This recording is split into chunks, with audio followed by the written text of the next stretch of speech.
Good morning! Kumusta mo ko adlaw? Taud-taud so ko wala ka inani kay busy kayo akong life and malo na ka trabaho pero okay lang. Relax naman gyapon. Karon diri tugnaw kayong Thailand balik kay ambot nga no.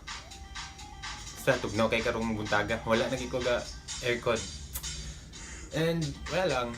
Huna lang ko unsa ang pinaka memorable moment sa 2016 kay hapit na biya mag New Year na siguro mo New Year's resolution or maurag gyapon yung buhaton pagka bagong tuig. Gunaw na ko nga unsa ang memorable moment sa ako ang 2016.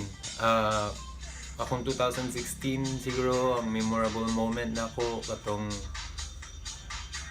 ning graduate na gid ko sa akong college kay taon-taon sa ko nag-eskwela na magwa na ko'y padunglan siya nagdulag basketball or eskwela dulag basketball and at least nakahuman ako sa kadugay na ako sige eskwela. O lipay akong inahan, akong uncle, akong lola. Ambot na akong manghod na nalipay ba to? Ito nalipay siguro to.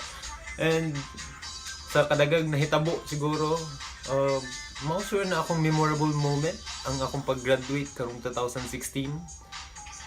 Og nakatrabaho dahil ko. Salamat ko sa Ginoo samot na sa kang Dr. Naipa nga among bossing diri, boss sa tanang boss sa Pilipino diri nagatrabaho sa Yani Hospital.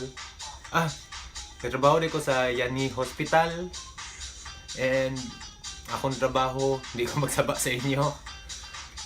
Basta istorya ra ko pohon og